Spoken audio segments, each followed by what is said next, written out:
ঘুমাইয়া যেদিন জান্নাত পরিমাণ ভালো কাজের নেকের বিনিময় আল্লাহ দিবেন আর গুনার কাজের বিনিময় দিবেন। কথা কোন ঠিক কিনা? জান্নাত পরিমাণ ভালো এবং মন্দ, নেক এবং গুনাহ দুটেই আল্লাহ দিবেন। আল্লাহ জানেন আমার বান্দা বান্দি, আমি তোমাদের যে উদ্দেশ্যে সৃষ্টি করেছি, ওয়ামা খালাকুতুল জিন্না ওয়াল ইনসা ইল্লা লিয়াবুদুন। আল্লাহু আকবার। হে জিন মানুষ, আমি তোমাদের সৃষ্টি করেছি আমার ইবাদতের জন্য, আমার গোলামীর জন্য, আমার দাসত্বের জন্য। মা উরিদু মিনহুম মিন রিজকিন ওয়া মা উরিদু আন ইউতঈমুন। আমি তোমাদের থেকে খানা চাই না, আমি তোমাদের থেকে রিজিক চাই না, টাকা পয়সা চাই না, ধন দৌলত চাই না। আমি আল্লাহ চাই আমার গোলামি। যে মালিকের গোলামি করে সেই তো মালিকের বান্দা। বান্দা শব্দের অর্থ বাংলাতে বলে দাস। কি বলেন? কথা ঠিক না? বন্ধুরা আমার, দাসের কাজ কি, গোলামের কাজ কি? মনিবের কথা পুরাপুরি মানা না আংশিক মানা, পুরাপুরি মানা। যেমনে কয় তেমনে চলা, আল্লাহ যেমনে বলছে তেমনে করা নবীর তরিকায় হলো মাওলার গোলামি। আর এই গোলামি যারা করবে, সাহাবায়ে কেরাম আল্লাহর গোলামি নবীর তরিকা আল্লাহর হুকুম মতো পুরাপুরি করছে। এই জন্য আল্লাহ তাদের সুসংবাদ দিলেন, রাদিয়াল্লাহু আনহুম ওয়া রাদু আনহু। আমার নবীর সাহাবীরা আমি আল্লাহর উপরে রাজি খুশি, আমি আল্লাহ তাদের প্রতি রাজি খুশি। দুনিয়া থেকেই সাহাবায়ে কেরাম সুসংবাদ পেল আল্লাহকে সন্তুষ্ট করে, নাকি আল্লাহকে মানিয়া নবীর তরিকা মতো চলিয়া সাহাবায়ে কেরাম দুনিয়াতেই আল্লাহর পক্ষ থেকে সুসংবাদ পেয়ে গেল। ও বাজার, আমরা যদি সাহাবায়ে কেরামের অনুসৃত পথে, তাদের পথে, তাদের মতে যদি আমরাও চলতে পারি, তাহলে এই সুসংবাদ আমাদের জন্য আছে। কথা কথা ঠিক কিনা? দয়ার নবী এই জন্য বলে সাহাবী কান্নুজু বিআইহিম ইকতাদাইতু বিহতাদাইতু। আমার সাহাবী আকাশের নক্ষত্রের মতো, নক্ষত্র দেখিয়া মানুষ যেমন দিক নির্ণয় করতে পারে, আমার সাহাবায়ে কেরামের জীবন আদর্শ লক্ষ্য করে মানুষ জান্নাতের দিক নির্ণয় করতে পারবে। সাহাবায়ে কেরামের জীবন আদর্শ কেমন ছিল? কেমন ছিল? তারা নিজের প্রয়োজনের চেয়ে অন্য ভাইয়ের প্রয়োজনের গুরুত্ব দিত। এক যুদ্ধে এক সাহাবী বলেন, আমার স্বাস্থ্য ভাই আহত হইয়া ময়দানে পড়িয়া রয়েছে, পানির জন্য কাতরাইতে আছে, আমি একটু পানির ব্যবস্থা করে তারে পানি পান করাইতে নিলাম। সে যখন পানি পান করে পানির পাত্র হাতে নিছে, এমন সময় আরেকটু দূরে আরেকজনের পানির জন্য কাতরাইতে আছে। আমার স্বাস্থ্য ভাই নিজে পানি পান না করে ইশারা দিল, তার কাছে নিয়ে যাও। আমি দ্বিতীয় ব্যক্তির কাছে যখন পানি নিয়ে গেলাম, দ্বিতীয় ব্যক্তি পানি পান করবে, এমন সময় তৃতীয় আরেক ব্যক্তি পানির জন্য আহ করতেছে। দ্বিতীয় ব্যক্তি বলল, ভাই আমার সেই ব্যক্তির বেশি দরকার, তার কাছে নিয়ে যাও। আমি তৃতীয় ব্যক্তির কাছে যখন পানি নিয়ে গেলাম, তখন দেখি তৃতীয় ব্যক্তি দুনিয়াতে নাই, চিরবিদায় হয়ে গেছে। আমি আসলাম দ্বিতীয় ব্যক্তির কাছে, আসা দেখি তিনিও শাহাদাত বরণ করছে। আমি আসলাম আমার স্বাস্থ্য ভাইয়ের কাছে, আসা দেখি সেও নাই, সেও শাহাদাত বরণ করেছে। অন্তিমকালে মৃত্যুর শয্যায় যখন জীবন যায় যায় অবস্থা, তখনও সাহাবায়ে কেরাম নিজের থেকে আরেক ভাইয়ের গুরুত্ব বেশি দিয়া থাকে, আরেক ভাইয়ের প্রয়োজনের গুরুত্ব বেশি দিয়া থাকে। বাদান আজকে আমাদের অবস্থা কি? আমরা কাটটা মারবো, কাটটা ধরবো, কাটটা খাবো, শুধু জুলুম আর অত্যাচার, অবিচার, ব্যভিচার। কে কেমনে কাটটা মাইরা খাবে? কথা কথা ঠিক কিনা? হে আল্লাহর বান্দা, মৃত্যুকে কি বহু দূরে মনে করো না? মৃত্যু কিন্তু অনেক কাছে। একবার নিঃশ্বাস ছাড়ছো, আবার নিঃশ্বাস টানতে পারবাই গ্যারান্টি নাই। একবার টানছো আবার ছাড়তে পারবাই গ্যারান্টিও নাই। এমন একটা অবস্থায় হায়াত নিয়ে দুনিয়াতে আমরা চলি, কথা কথা ঠিক কিনা? খালি দুনিয়া আর দুনিয়া। আল্লাহ হাবিব বলে হকুল দুনিয়া রাসূলুল্লাহ খাতিয়া, দুনিয়ার মহব্বত হলো সব গুনার মূল। দুনিয়ার মহব্বতে মানুষ একজন আরেকজনের সম্পদ লুটপাট করার জন্য দখল করে খায়। দুনিয়ার মহব্বতে জাল দলিল করে অন্যের জায়গা নিজের মালিকানায় নেয়। দুনিয়ার লোভে পড়ে মানুষ নিজের জমি বাড়ে, অন্যের জমির সীমানা লাগিয়ে নিজের জমি বাড়ায়। দুনিয়ার লোভে পড়ে মানুষ সুদ ঘুষ খায়, দুনিয়ার লোভে পড়ে মানুষ খুন খারাপি করে, ডাকাতি করে। দুনিয়ার লোভে পড়ে বাজার যত অন্যায় মানুষ করে শুধু দুনিয়ার লোভে পড়ে। আল্লাহর হাবিব এই জন্য বলে দুনিয়ার মহব্বত হলো সব গুনার মূল। যারা ঈমানদার, আল্লাহ বলে আল্লাযীনা আমানু ওয়া শাদ্দু হুব্বান লিল্লাহ, যারা ঈমানদার তারা আল্লাহকে সবচেয়ে বেশি মহব্বত করে। আল্লাহকে যারা মহব্বত করে তারা দুনিয়ার অবৈধ সম্পদের পাগল না। আল্লাহকে যারা মহব্বত করে তারা দুনিয়ার মানুষের হক নষ্ট করে না। আল্লাহকে যারা মহব্বত করে তারা বেনামাজি হতে পারে না। আল্লাহকে যারা মহব্বত করে তারা বেরোজগার হতে পারে না। আল্লাহকে যারা মহব্বত করে তারা বেপরদা করতে পারে না। আল্লাহকে মহব্বত যারা করে তারা জুলুমি করতে পারে না। আল্লাহকে মহব্বত যারা করে তারা খুন খারাপি করতে পারে না। কারণ আল্লাহর মহব্বত করে বান্দারা সীমা অতিক্রম করতে পারে না। কথা কথা ঠিক কিনা? আল্লাহর মহব্বত যারা করে, মহব্বতকারীরা কখনোই সীমা লঙ্ঘন করে না। আল্লাহ সীমা লঙ্ঘনকারীদেরকে পছন্দ করে না রে বান্দা। আজকে আমরা বিভিন্ন ভাবে সীমা লঙ্ঘন করি। আল্লাহ বলে ওয়ালা তা'তাদু ইন্নাল্লাহা লা ইউহিব্বুল মু'তাদিন।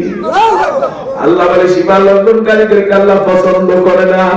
আজকে যারা বাজার নামাজ পড়ে না তারা সীমা লঙ্ঘনকারী, যারা রোজা রাখে না তারা সীমা লঙ্ঘনকারী, যারা পর্দা ফরজ আদায় করে না তারা সীমা লঙ্ঘনকারী, যারা বাজার সুদ ঘুষ দুর্নীতিবাজি করে তারা সীমা লঙ্ঘনকারী, যারা অন্যের হক নষ্ট করে তারা সীমা লঙ্ঘনকারী, যারা খুন খারাপি করে তারা সীমা লঙ্ঘনকারী, যারা আল্লাহর জমিনে আল্লাহর হুকুমত প্রতিষ্ঠার পক্ষে নাই তারাও সীমা লঙ্ঘনকারী। যারা সীমা লঙ্ঘনকারী আল্লাহ তাদেরকে পছন্দ করে না, ভালোবাসে না। এই জন্য সীমা লঙ্ঘনকারী হওয়া যাবে না। আমরা আল্লাহ আশিক যদি হতে চাই, আমরা যদি আল্লাহর প্রিয় হতে চাই, তাহলে আমাদেরকে আল্লাহর নবীর দেখানো পথ ছাড়া আর কোনো রাস্তা নাই। কথা কথা ঠিক কিনা? দয়ার নবী বলেন কুল্লু উম্মতি ইয়াদখুলুনাল জান্নাতা ইল্লা মান আবা, আমার সমস্ত উম্মত বেহেশতি, আবার যারা তারা না। সাহাবীরা প্রশ্ন করলো কইলা ইয়া রাসূলুল্লাহ মান আবা, ইয়া রাসূলুল্লাহ আবা কি? নবীজি বলেন ক্বাল মান আতা'আনি দাখালাল জান্নাহ ওয়া মান আসানি ফাকাদ আবা। দয়ার নবী বললেন যারা আমার আদর্শ মানে না, যারা আমি নবীর তরিকা মানে না, যারা আমি নবীর সুন্নাহ মানে না, যারা আমি নবীর দেখানো শেখানো পথকে পছন্দ করে না, নবী কয় তারা আমাকে মানে না। যারা আমাকে মানে না তারা আবার তারা জাহান্নামী। আর যারা আমি নবীর আদর্শ মানে, আমি নবীর সুন্নাহ মানে, আমার নবীর দেখানো শেখানো পথে চলে, আমার নবী কয় তারা জান্নাতি। তাইলে আবার কারা বুঝলাম? নবীর উম্মত কারা বুঝলাম? নবীর উম্মতের সাথে যার মত একমত সে নবীর উম্মত, যার মত নবীর মতের সাথে দ্বিমত, শয়তানের মতের সাথে একমত, তারা হলো শয়তানের উম্মত। কথা ঠিক কিনা? শয়তানের জায়গা যেখানে, শয়তানের দলের মানুষের জায়গাও সেইখানে, আর আমার নবীর জায়গা যেখানে, আমার নবীর উম্মতের জায়গাও সেইখানে। দয়াল নবী বলেন মান হাব্বা সুন্নতি ফাকাদ হাব্বানি ওয়া মান হাব্বানি কানা মা'i ফিল জান্নাহ। নবীজি কয়েন আমি নবীর সুন্নতকে মহব্বত করলো, আমি নবীর তরিকা মহব্বত করলো, আমি নবীর সুন্নতের জিন্দেগি বসর করলো, নবী কথা আমার মহব্বত করলো। যারা আমাকে মহব্বত করলো, নবীজি কয় তারা আমার সাথে জান্নাতি। ভাইগো নবীর সাথে জান্নাতে যাওয়ার আশা কি আমরা করি? নবীজির সাথে জান্নাতে যাওয়ার আশা কি করি? বাজার আমার নবী যখন অসুস্থ হয়ে গেল, মসজিদে যাইতে পারে না, হুশ আসে আবার বেহুশ হয়ে পড়ে, হুশ আসলে জিজ্ঞাসা করে আয়েশা মসজিদে কি আযান হইছে? মা আয়েশা সিদ্দিকা রাদিয়াল্লাহু তাআলা বলে ইয়া রাসূলুল্লাহ আযান তো হইছে, সাহাবীরা আপনার অপেক্ষা করতেছে, জামাতের ইন্তজার করতেছে। দুইজন সাহাবী নবীর ঘরের দরজা আসলো, জিজ্ঞাসা করলো মা আয়েশা সিদ্দিকাকে, মা আয়েশা সিদ্দিকা রাদিয়াল্লাহু তাআলা বলে ইয়া রাসূলুল্লাহ দুইজন সাহাবী আপনার ঘরের সামনে আসছে। নবীজি বলেন তাড়াতাড়ি আসতে দাও। তিনি শরিয়া তাদেরকে আসতে দিলেন। এবার দুই সাহাবীর কাঁধের মধ্যে নবী হাত দিয়া কদম দিয়াও মসজিদে যাইতে পারে না। পাউলে এসে আমার দয়া নবী মসজিদে নববীতে হাজির। ও উম্মতেরা, আমার দয়ার নবী ইন্তেকালের পূর্ব মুহূর্তে বললেন সালাত সালাত সালাত। ও আমার উম্মতেরা নামাজ ছেড়ো না, ও আমার উম্মতেরা নামাজ ছেড়ো না। আজকে দুনিয়াতে কোটি কোটি উম্মত নামাজ নাই, নামাজের ধারে কাছেও নাই। নবীর আশেক দাবি করে, উম্মতের দাবি করে, এমন উম্মত দুনিয়াতে আছে না? না। নবীজি বলে মান তারাকা সালাতা মুতাআম্মিদান ফাকাদ কাফারা জিহাদ। যে ইচ্ছা করে নামাজ ত্যাগ করলো সে প্রকাশ্যে কুফরি করলো। নবীজি আর হাদিসের মধ্যে বলেন ক্বালা নবী সাল্লাল্লাহু আলাইহি ওয়াসাল্লাম আস-সালাতু ইবাদুদ্দিন ওয়া মান তারাকা ফাকাদ হাদামাদ্দিন ওয়া মান আকামা ফাকাদ আকামাদ্দিন। নবীজি কয় যে নামাজ কায়েম করলো সে ইসলামের খুঁটি কায়েম করলো, যে নামাজ ছেড়ে দিল সে ইসলামের খুঁটি ভেঙে চুরমার করে দিল। ইসলামের খুঁটি ভাঙলে কি ইসলামের বন্ধু না শত্রু? তাইলে নামাজ ছাড়া তারা ইসলামের শত্রু হবে। বাবা যার হাদিসের মধ্যে আছে যে নামাজ ত্যাগ করলো তিনটা অপরাধ করলো। এক নম্বরে সে কুফরি করলো, দুই নম্বর সে জুলুমি করলো, তিন নম্বর সে মুনাফিকি করলো। বাবা এই অপরাধের মানুষেরা কি জান্নাতি না জাহান্নামী? কুফরি করলে মানুষ জাহান্নামে যাবে, জুলুম করলে মানুষ জাহান্নামে যাবে, মুনাফিকি করলে মানুষ জাহান্নামে যাবে। নামাজ যারা পড়ে না তারা এই তিন অপরাধে অপরাধী। এক হাদিসের মধ্যে আল্লাহ রাসূল বলেন ফারকু বাইনাল ঈমান ওয়াল কুফর তারকুস সালাহ। মুমিনেরা কাফেরের মধ্যে পার্থক্য হলো নামাজ। মুসলমানরা নামাজ পড়ে, কাফেররা নামাজ পড়ে না। আজকে হিন্দুর ছেলেও নামাজ পড়ে না, হিন্দুর ছেলেও রোজা রাখে না, হিন্দুর ছেলে মেয়েরাও পর্দা করে না। ও মুসলমানের বাচ্চা, তুমিও যদি নামাজ না পড়ো, তুমিও যদি রোজা না রাখো, তুমিও যদি পর্দা না করো, হিন্দুর সন্তানরা বিজাতির সন্তানরা যদি জাহান্নামী হয়, কোন যুক্তি কথায় তুমি জান্নাতের আশা করো? তুমি যদি ইমানদার হইবা তাইলে নামাজ কেন ছাড়বা? কথা কথা ঠিক কিনা? আল্লাহর হাবিব এক হাদিসের মধ্যে বলছেন সমস্ত আমলের মাথা হলো নামাজ। জোরে কোন কি? নামাজ। সমস্ত আমলের মাথা কি? নামাজ। মাথা বিহীন যেমন মানুষ বাঁচতে পারে না, নামাজ বিহীন মুসলমানই থাকতে পারে না।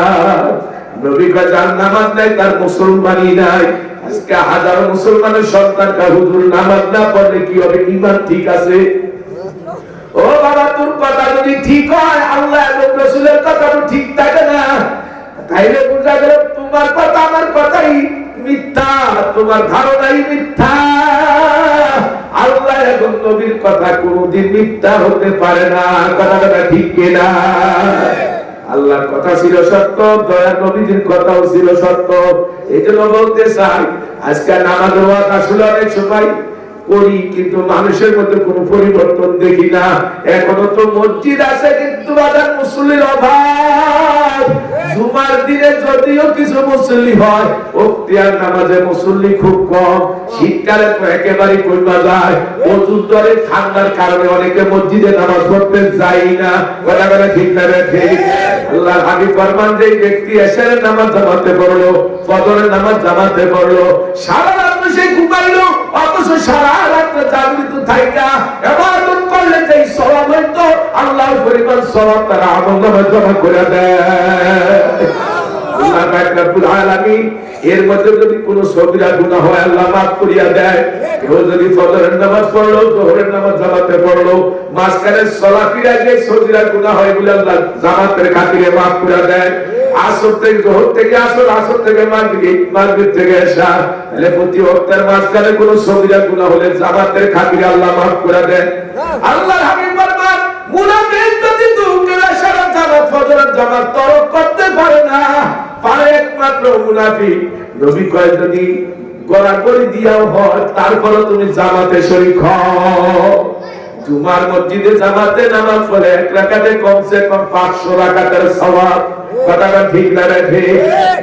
কিন্তু বাজান তো এক দিনের 5 ওয়াক্ত নামাজ 17 রাকাত নামাজ ফরজ, প্রতি রাকাতে 500 হলে এক দিনের ফরজ নামাজগুলো জমাতে পারলে 8500 রাকাত নামাজ পড়ার সওয়াব আমল নামাজ জমা হয়। আরে অনেক মানুষ আমরা আছি নামাজ পড়ি দুই পর্যন্ত 8500 রাকাত নামাজ পড়াও হয় না। এই কথা ঠিক কিনা?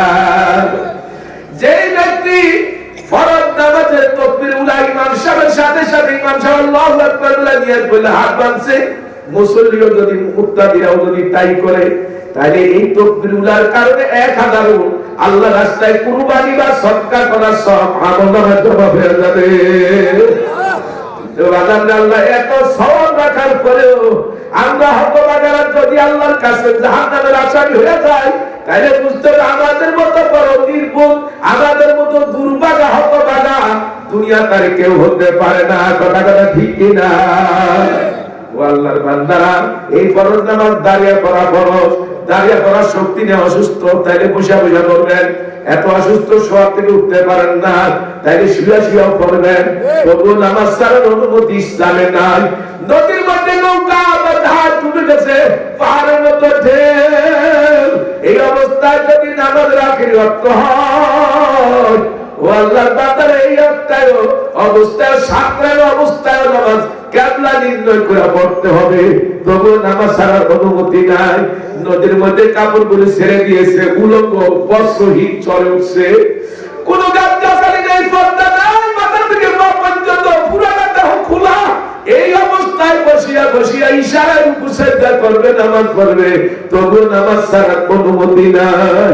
ও আমার মা জননীরা, তোমরা একটু ভালো করে শোনো মা, দুইটা টাইমে তোমাদের নামাজ নামাজ, একটা হলো তোমাদের মাসিক হায়েজের সময়, আর একটা হলো নেফাসের সময়। বাচ্চা হওয়ার পরে যে কয়েকদিন ব্লাড যায়, এই কয়েকদিন নামাজ নামাজ। কিন্তু মাগো জানিয়ে রেখো, অনেক মহিলারা 40 দিন পর্যন্ত নামাজ পড়ে না, 40 দিনের জন্য নামাজ নামাজ। না না, মাসালাটা বুঝতে হবে। অনেক মহিলার এক সপ্তাহ পর ব্লাড বন্ধ হয়ে যায়, কারো 20 দিন 25 দিন 1 মাস পর বন্ধ হয়ে যায়। যখন থেকে ব্লাড বন্ধ হয়ে যাবে, তখন থেকে সে গোসল করে পবিত্র হয়ে নামাজ আদায় করা শুরু করবে। ওই 40 দিনের অপেক্ষা করা যাবে না। আর যদি রীতিমতো ব্লাড যাইতেই থাকে, 40 দিন পর্যন্ত যদি যায়, তাহলে 40 দিন পর্যন্ত মা। কিন্তু 40 দিনের পরে ও যদি যায়, তাহলে বুঝতে হবে এটা রোগের কারণে হইতেছে, এটা তার আসলে কিন্তু নেফাস না। 40 দিনের পরে যদি যায়, তাহলে গোসল করে পবিত্র হইয়া ঠিক মতো প্রতি ওয়াক্ত পাক সাফ হয়ে নামাজ পড়বে। কিন্তু তারপরও নামাজ বাদ দেওয়ার সুযোগ নাই। আজকে আমরা আল্লাহর হাজির জানিয়া, হাজির নাজির জানিয়া আল্লাহর সাথে কি আমরা ওয়াদা করতে পারি, জীবন গেল ইচ্ছা করে এক ওয়াক্ত নামাজ ছাড়বো না? কি ভাই সবাই পারি? এই ওয়াদার সাথে সবাই একমত? কারা কারা একটু হাত তুলে দেখায়? নারে তাকবীর! আল্লাহ তোমার বান্দারা হাত উঠায় নিয়ত করেছে, ইচ্ছা করে একটা নামাজ ছাড়বে না রে মালিক। আজকের এই মাহফিল থেকে আমাদের সবার নামাজ হিসাবে কবুল করে নাও। আল্লাহ ওয়াদা ঠিক রাখা তৌফিক দিয়ে দাও। আল্লাহ কিছুদিন পরে আসতেছে রমজান মাস, আমরা এখনই নিয়ত করে দাঁড়াইলাম রমজান মাসে রোজা ছাড়বো না। ও আল্লাহ, আমাদেরকে রোজাদারের কাতারে কবুল করে নাও। তোমার হাবিব দোয়া করছে, আল্লাহুম্মা বারিক লানা ফি রজব ওয়া শাবান ওয়া বাল্লিগনা রমাদান। আমরা দোয়া করি রজব শাবানের বরকত আমাদের দান করো। হায়াত যদি শেষ হয়ে যায়, রমজান পর্যন্ত হায়াতকে পৌঁছায়া দাও আল্লাহ। আর মরণ যদি দাও, মৃত্যু দাও আল্লাহ রোজার হালতে, নামাজের সেজদা অবস্থায় মৃত্যু দিও আল্লাহ। তুমি আমাদের নেক আমল অবস্থায় মৃত্যু দিও আল্লাহ। আমিন আমিন। বাজার আমার আল্লাহ বড় দয়ালু, কত বড় দয়ালু। দুনিয়াতে একটা বন্ধু বন্ধুর সাথে মিল না থাকলে সম্পর্ক খারাপ হলে আর বন্ধু বন্ধুর বিরুদ্ধে চলে যায়, বন্ধু বন্ধুর বিরুদ্ধে মামলা করে, বন্ধু বন্ধুরে মারার জন্য চেষ্টা করে। কথা ঠিক না? ঠিক। আজকে দুনিয়াতে সন্তান মা বাবার সাথে বেয়াদবি করলে মা বাবা সন্তানের মৃত্যু কামনা করে, মা বাবার সন্তানকে তেজ্য পুত্র পর্যন্ত করে দেয়, ভাই ভাইয়ের বাদ দিয়া দেয়, স্ত্রী স্বামীকে, স্বামী স্ত্রীকে তালাক দিয়া দেয়। কথা কথা ঠিক না বেঠে? একজনের সাথে আরেকজনের সম্পর্ক খারাপ হইলে বাজার মনের মিল না হলে একজন আরেকজনের কি খারাপ কামনা করে, তারও মানে ক্ষতি কামনা করে, একজন আরেকজনের থেকে বিচ্ছিন্ন হয়ে যায়। আর আমার মাওলার আসমান, মাওলার জমিন, মাওলার চন্দ্র, মাওলার সূর্য, মাওলার অক্সিজেন বাতাস, মাওলার জমিনের খাদ্য খোরাক সব খাইতেছি, সব দিয়া বলতেছে আমার মাওলা আমাদেরকে জমিন থেকে আউট করে দেয় না, আল্লাহর অক্সিজেনও বন্ধ করে না, খাদ্য খানাও বন্ধ করে না। তাইলে বুঝতে হবে আল্লাহর দয়াতে কত বেশি। আল্লাহর দয়ার মতো এত দয়া আর কারো হতে পারে না। কথা কথা ঠিক কিনা? সেই দয়ালু মাওলার আমরা কেমনে ভুলে যাই, কেমনে তার কথা মানি না। বাজার তার কথা সর্বক্ষেত্রে মানতে হবে, তাই তো গোলামি হবে। আল্লাহ তো বলছে ইসলামের মধ্যে পরিপূর্ণ প্রবেশ করো, ইয়া আইয়ুহাল্লাযীনা আমানু দুখুলু ফিস সিলমি কাফা। হে ঈমানদাররা, ইসলামের মধ্যে পরিপূর্ণ প্রবেশ করো। ওয়ালা তাত্তাবিউ খুতুওয়াতিশ শাইতান ইন্নাহু লাকুম আদুউম মুবিন। আল্লাহ বলে হে ঈমানদাররা, তোমরা ইসলামের মধ্যে পরিপূর্ণ প্রবেশ করো, শয়তানের ইত্তেবা অনুসরণ অনুকরণ করিও না। শয়তান তোমাদের প্রকাশ্য শত্রু, খবরদার শয়তানকে বন্ধু বানায়ও না। শয়তানের পছন্দের কাজ যারা করবে তারা তো শয়তানের বন্ধু। আল্লাহ কোরআনে হুকুম করলেন সুদ হারাম, ওয়া হাল্লাল্লাহুল বাই'a ওয়া হারামার রিবা। ব্যবসা তোমাদের জন্য হারাম, সুদ তোমাদের জন্য হারাম। ও আমার নামাজি বন্ধুরা, ও আমার নামাজি মা বোনেরা, জীবন গেল মা সুদের কাছে যাইও না গো মা। আল্লাহ কি বলছে রে মা? আল্লাহ কোরআনুল কারীমে বলছে আল্লাযীনা ইয়াকুলুনা রিবা লা ইয়াকুমুনা ইল্লা কামা ইয়াকুমুল্লাযী ইয়াতাখাব্বাতুশ শাইতানু মিনাল মাস। আরে কিয়ামতের দিন সুদ করে নারী পুরুষেরা, সুদদাতারা স্বাভাবিকভাবে তারা উঠতে পারবে না। মানুষকে শয়তানে আসর করলে যেমন মাতালার পাগল, কিয়ামতের ময়দানে সুদখোররা, সুদদাতারা এমন পাগলের মাতাল অবস্থা হাসরের ময়দানে উঠবে। আরে আজকে দেশটা সুদে জর্জরিত হয়ে গেছে। এমন কোন গ্রাম নাই, এমন কোন অঞ্চল নাই যেখানে সুদ নাই। প্রতিটা জায়গায় আজকে সুদের ব্যবস্থা আছে। ইকিবার আশা সমিতি, গ্রামীণ ব্যাংক, ব্রাঞ্চ ব্যাংক, আরো বিভিন্ন নামের সমিতি, সুদ ভিত্তিক ব্যবস্থা। আর ব্যাংকিং ব্যবস্থাও তো দেশে সুদের ব্যবস্থা। কথা বলা ঠিক না? নবীজি আমার বলেছেন হাদিসে সুদের গুনাহ 70 প্রকার, তার মধ্যে সবচেয়ে নিচের গুনাহ আপন মারে বিয়ে করার গুনাহ। বাজার মারে বিয়ে করা হালাল না হারাম? হারাম, সব ধর্মের কাছেই হারাম। কিন্তু বাজার রে, ও আমার ভাই-বোনেরা, তুমি কি পছন্দ করো নি রে মা তোমার বাবার সাথে তোমার বিয়ে হোক, তোমার ছেলের সাথে তোমার বিয়ে হোক? যদি পছন্দ না করো মা, জীবন গেল কিন্তু এই সুদের কিস্তির কাছে যাইও না। সুদ বড় খারাপ জিনিস। আমার নবী 70 প্রকারের গুনাহ, ছোট গুনাহ বলছে মারে বিয়ে করার গুনাহ। নাউযুবিল্লাহি মিন যালিক। ও বাজার, আল্লাহর হাবিব লানত করছে, বদদুয়া করেছে, লানা রাসূলুল্লাহ সাল্লাল্লাহু আলাইহি ওয়াসাল্লাম আকিলা রিবা ওয়া মুকালাহু ওয়া কাতিবাহু ওয়া শাহিদাই। নবীজি কয় যারা সুদ দেয়, যারা সুদ নেয়, আর যারা সুদের হিসাব কিতাব করে, যারা সুদের সহযোগিতা করে, সাক্ষী হয়, নবীকে আল্লাহর লানত, আল্লাহর লানত। নবী বদদুয়া করলে কবুলের মধ্যে কোনো সন্দেহ নাই। কথা বলা ঠিক কিনা? সুদের টাকা যেখানে লাগাবেন সেখানেই ক্ষতি হবে। সুদের টাকা দিয়ে ব্যবসা করেন, ব্যবসা ধ্বংস হয়ে দেউলিয়া হয়ে যাবেন। সুদের টাকা দিয়ে গাড়ি কিনবেন, বাজার অ্যাক্সিডেন্ট হয়ে যাবে, আবার ডাবল দেনা হবে। ওই দিক দিয়ে আপনার কিস্তিও সত্য হবেই না। পেরেশানি আর পেরেশানি। আমি দেখছি সুদের টাকা যেই কাজেই লাগান, কোনো কাজেই বাজার সফল হয় না। ক্ষতি ছাড়া, পেরেশানি ছাড়া কিছু না। বাজারটা ঠিক কিনা? কোন সুদীরা দেনা কমাইতে পারে? সুদ খায় দেয় যারা, তারা দেনা কমাইতে পারে। সুদে টাকা উঠায় ছেলে বিয়ের ব্যবস্থা করছে বা মেয়ের বিয়ের ব্যবস্থা করছে, বাজার লোক কিছুদিন যাইতে না যাইতে ভেজাল শুরু হয়ে গেছে। এই জন্য হাতে বাইর করিয়া বলি, আল্লাহ বলে ইয়াফাকুল্লাহু রিবা ওয়া ইউরবিস সাদাকা। আল্লাহ বলে সুদখোরদের ধ্বংস হইবার, সুদীরা ধ্বংস হবে, তাদের সবকিছুই তাদের ধ্বংস। কিন্তু যারা হালাল ব্যবসা করবে, হালাল কামাই করবে, হালাল টাকা দান সদকা করবে, আল্লাহ বাড়ায় দিবে, বরকত দিবে। কথা বলে ঠিক না বেশি? সুদের টাকা দান করা হারাম, সুদের টাকা দিয়ে মসজিদ করা হারাম, মাদ্রাসা করা হারাম, সুদের টাকা দান সদকা নিয়েতে দান সদকা করাও হারাম। তাইলে বলতে পারেন হুজুর আমার সুদে তো বহু টাকা জমা রয়েছে, আমি এখন কি করব? বাজারে একটাই রাস্তা আছে, আপনার কাপড়ে ময়লা লাগবে যেমন ধুই আপনি পরিষ্কার করে ফেলান, আপনি সুদের টাকাটা সম্পূর্ণ আলাদা করে এমন পরিবেশ হয় মানুষকে দিবেন যে খাইতে পারে, এমন মানুষকে দিবেন, তবে সবের নিয়েতে না, দামের নিয়েতো না, উপকারের নিয়েতো না। আপনি মনে করেন আপনার ময়লাটা আপনি পরিষ্কার করলেন, এইভাবেই দিবেন। যদি দেন তাইলে অন্তত বাইসা গেলেন। কথা বলা ঠিক কিনা? আল্লাহ বলে ইয়া আইয়ুহাল্লাযীনা আমানুত্তাকুল্লাহা ওয়া যারু মা বাকিয়া মিনার রিবা, মা বাকিয়া মিনার রিবা ইন কুনতুম মুমিনিন। আল্লাহ বলে হে ইমানদাররা, তোমরা আল্লাহকে ভয় করো আর সুদের বকেয়া মাফ করে দাও। যার কাছে সুদের টাকা পাইবা তাদের সুদের টাকা গ্রহণ করো না, মাফ করে দাও। যেখানে যেখানে তুমি সুদের টাকা পাও না, সুদের টাকা গ্রহণ করো না, তুমি সুদের টাকা মাফ করে দাও। যদি তুমি মুমিন হয়ে থাকো, আল্লাহ যদি তুমি মুমিন হয়ে থাকো, আল্লাহকে ইমানদার আল্লাহকে ভয় করো।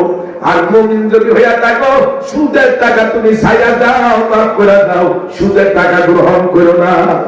কত মানুষ ব্যাংকের টাকা দিয়া শুধু সুদের টাকা দিয়া সংসার চালায়, সুদের টাকা দিয়া চলে। কত মানুষ বাজার দেখছি ব্যবসা বাণিজ্য করলে লাভ লোকসানের ঝুঁকি আছে, দরকার নাই 50 টাকা কোটি টাকা সুদের টাকা, মূল টাকা সুদের উপরে লাগিয়ে রাখছে ব্যাংকে। এখন ওই টাকার লাভ যা আছে ওইটা দিয়ে সংসার চলে। ও বাজার আল্লাহ হাবিব বলেছে যে হারাম খায়া রক্ত গোশত তৈরি হবে, ওই টাকা জাহান্নামের আগুনে যাবে। সুদের একটা হাত ব্যবহার করে 37 বার জিনা ছিল পাজির গুনাহ। এই জন্য হাতে বাজারিয়া পারি সুদের টাকা খাবেন না, দিবেন না। বাজার এখন বলতে পারে হুজুর বিপদে পড়ে সুদের টাকা উঠাই, হাওলাত দেয় না, কর্জা হাসানা দেয় না, কি করব? বাজারে দুনিয়ার বিপদের জন্য আল্লাহর কাছে কান্নার 2 ফোঁটা চোখের পানি ফেলে, নামাজ পড়ে আল্লাহর কাছে কান্দে, আল্লাহ রাস্তা খুলে দিবে।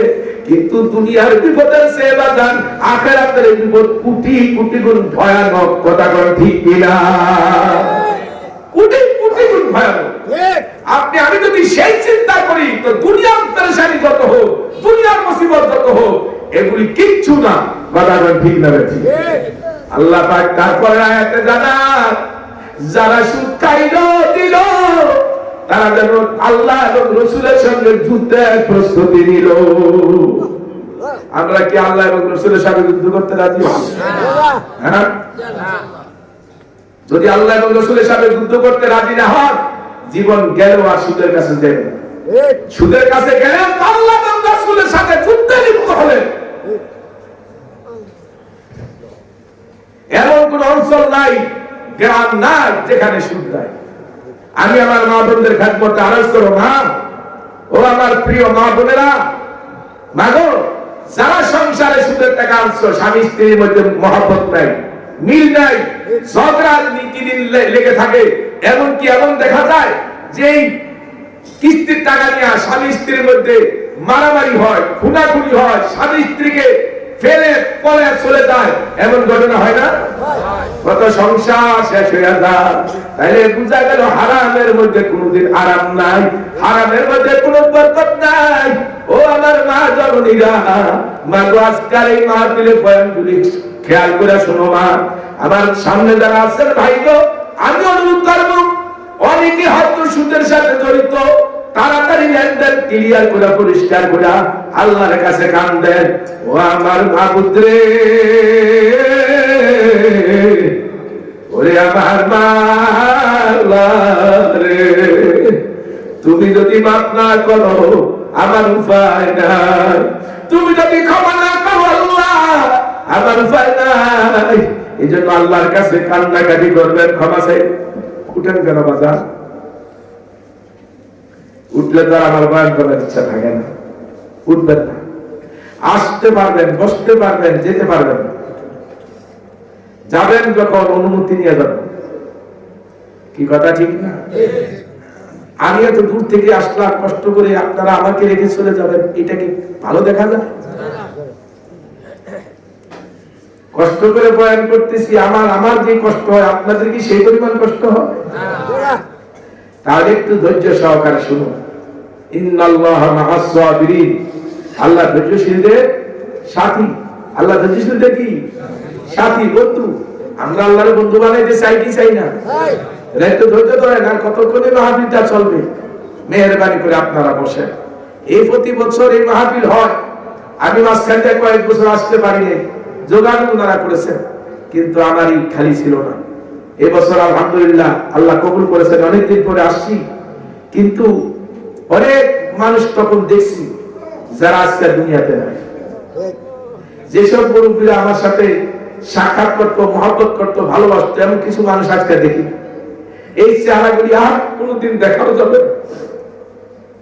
আজকে যারা আছেন হয়তো মাহফিল প্রতি বছর হবে, কিন্তু প্রতি বছর আমরা আসতে পারবো এই গ্যারান্টি আমাদের একজনেরও নেই। কি ভাই কথা ঠিক না? ঠিক। তাহলে আজকের মাহফিল থেকে আমাদের তওবা করা উচিত। বলেন, তওবা মানে যে গুনাহ করেছি সেই গুনার জন্য অনুতপ্ত হওয়া, অনুতপ্ত হয়ে আল্লাহর কাছে ক্ষমা প্রার্থনা করা, আল্লাহ এই গুনাহটা আমাকে মাফ করে দেন, আর পুনরায় এই গুনাহ না করার ব্যাপারে আল্লাহর সাথে ওয়াদাবদ্ধ হওয়া। ও আল্লাহ, আর গুনাহ করব না, এই পাপটা আর করব না, আজ থেকে আমাকে দয়া করে ক্ষমা করে দিন।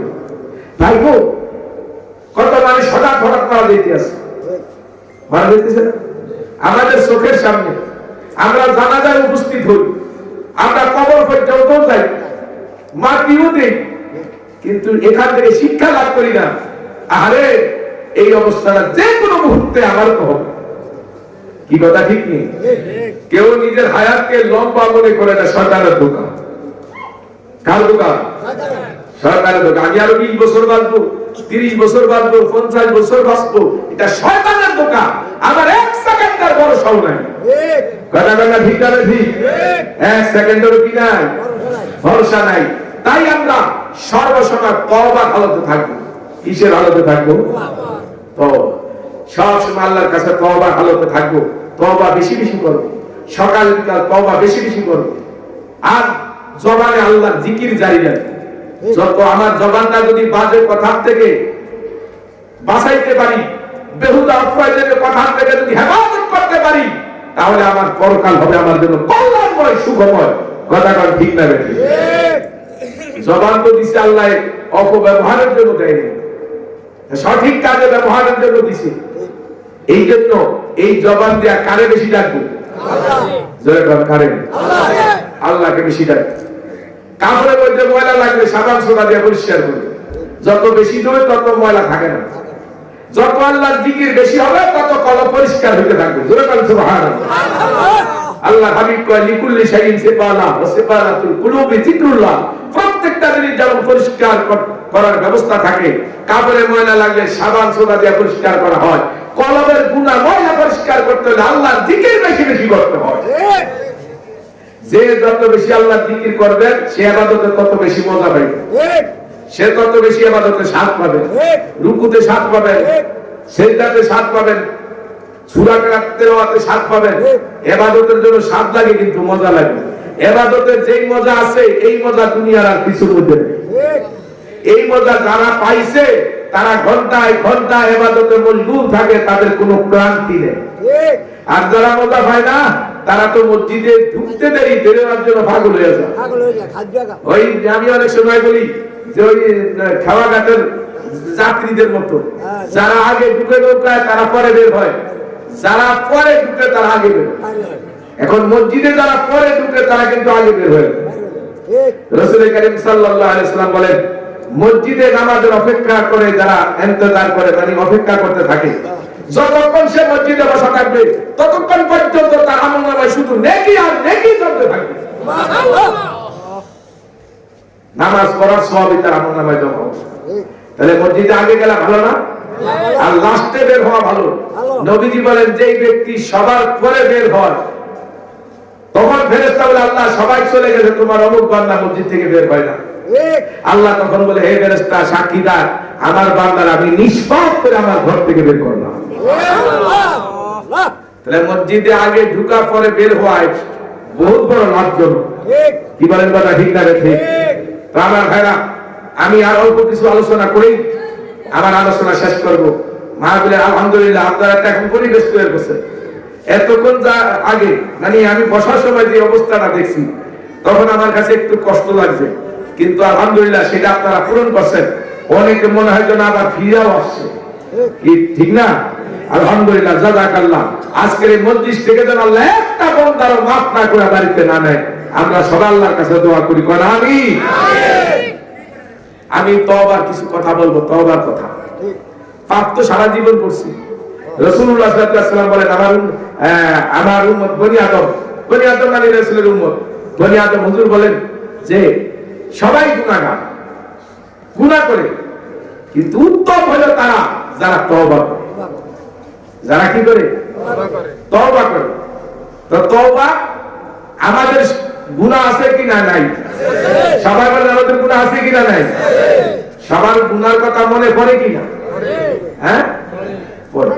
তাই গুনার কথা যখন মনে পড়ে একটু ভাববেন, পয়সা পয়সা চিন্তা করবেন, একটু চিন্তা করবেন।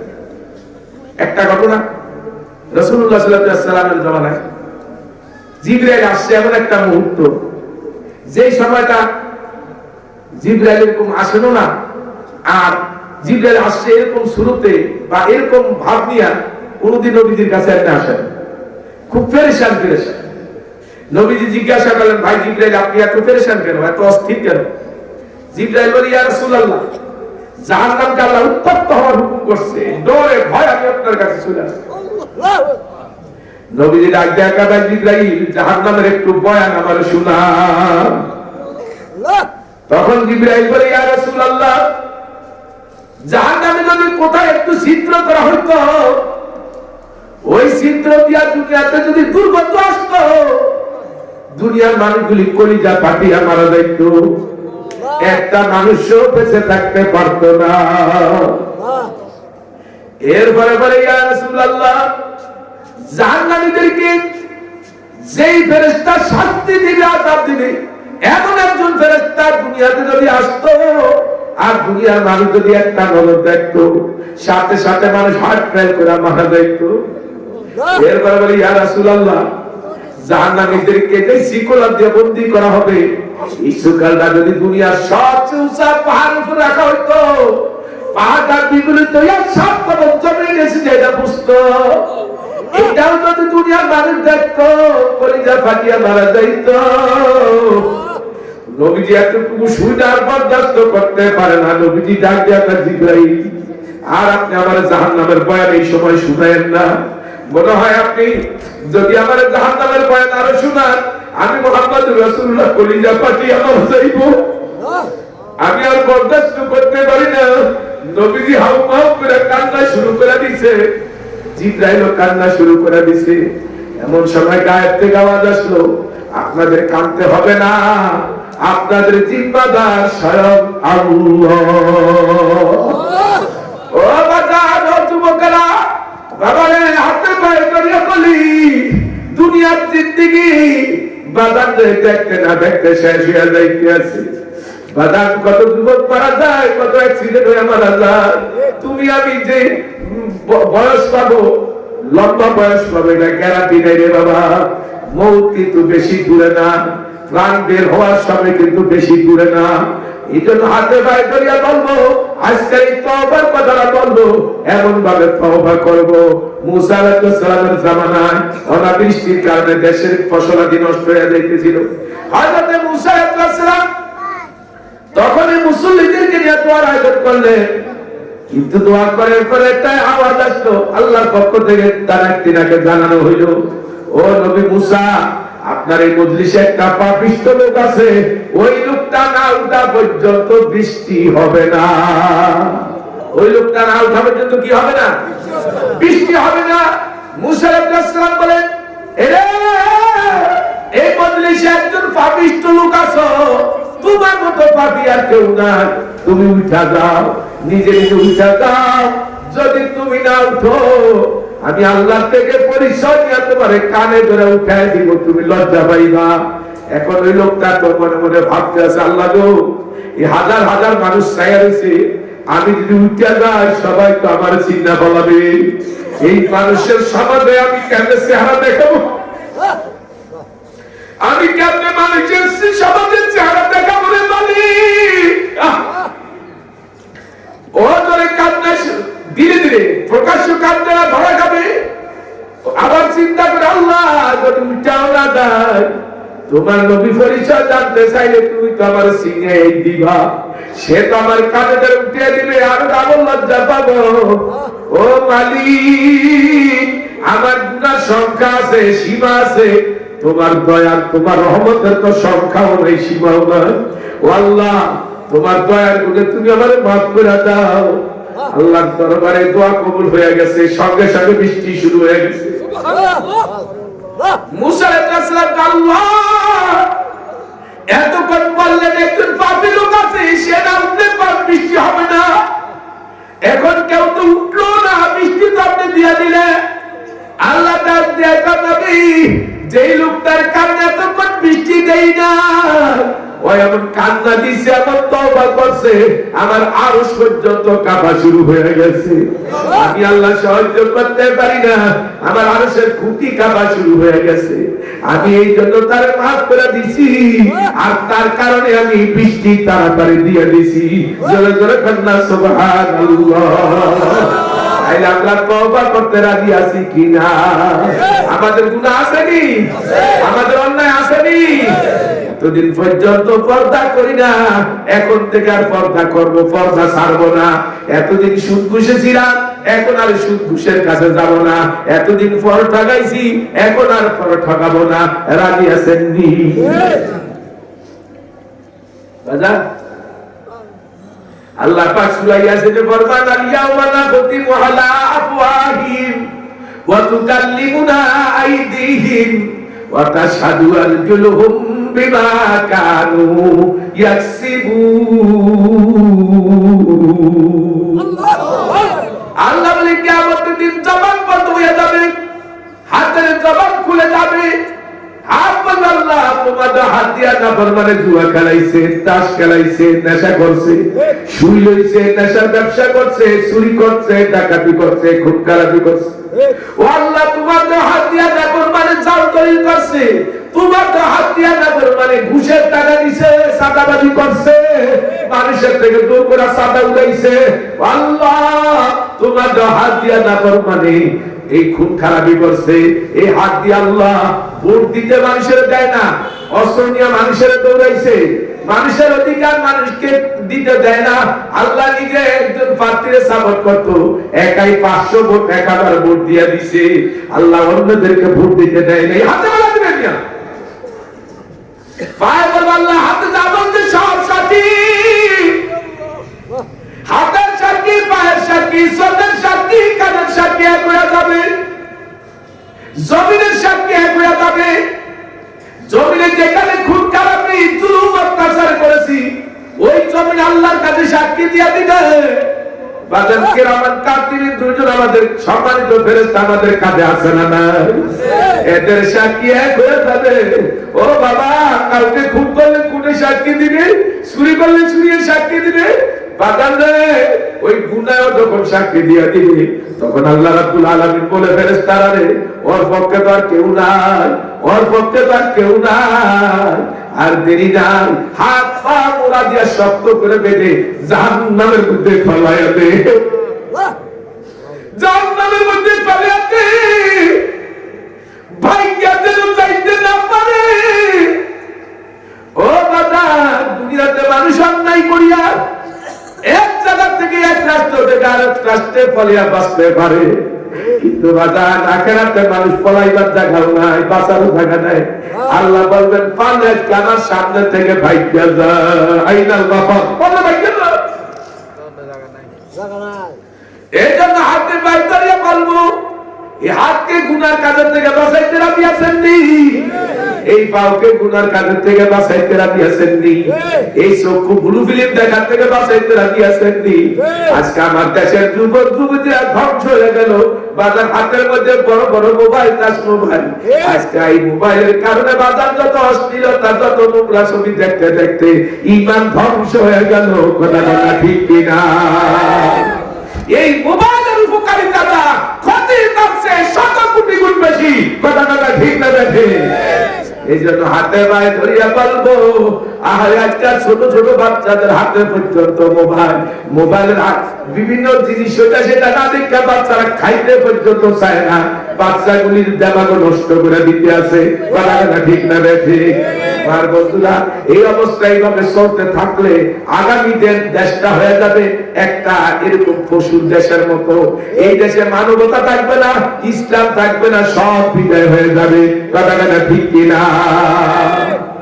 আর মানবতা ঠিক রাখতে হলে এই সমাজ, এই দেশকে ইসলামের পক্ষে রাখতে হলে আমাদের সকলকে পরিশুদ্ধ হতে হবে, সকলকে ধার্মিক হতে হবে, সকলকে আল্লাহর হুকুম নবীর তরিকা মতো চলতে হবে।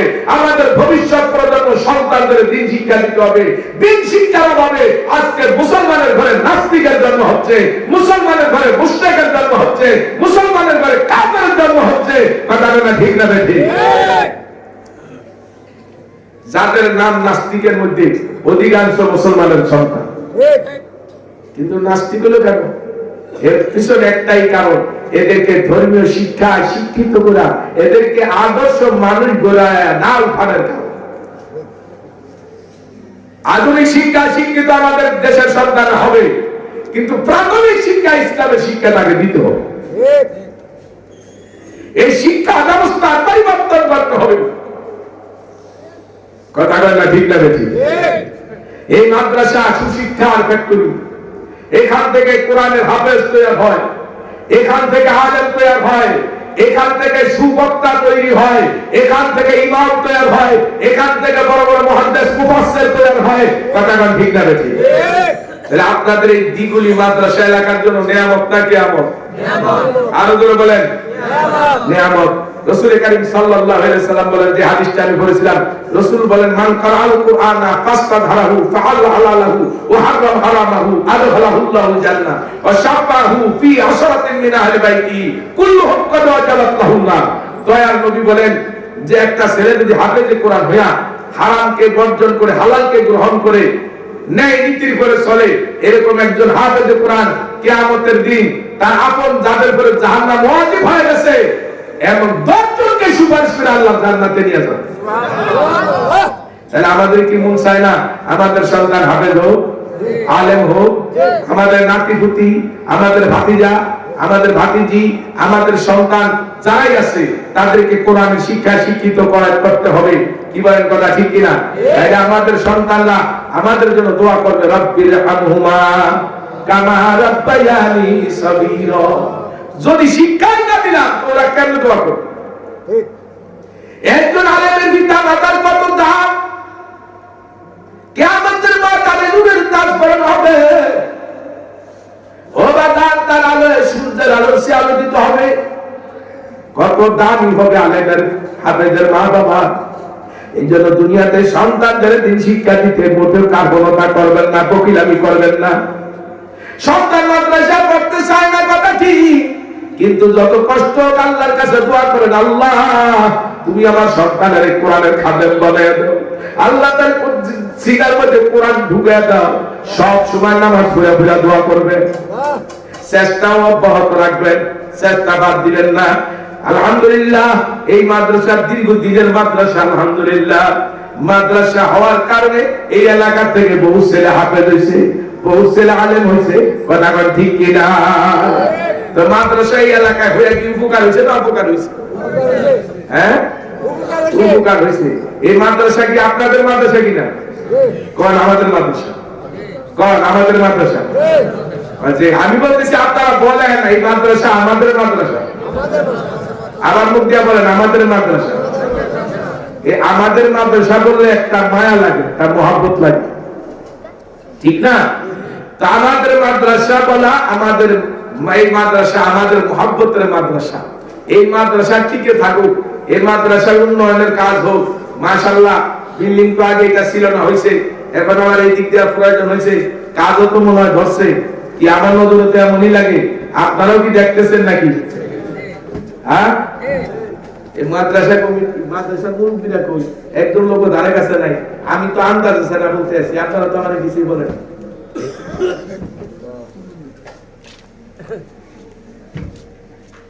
ও আচ্ছা, মনে হয় পরবর্তী মেহমান আপনাদের কাছে কিছু আবেদন করতে পারে। না হুজুরে আইসা স্যার হুজুরে বসে রেখা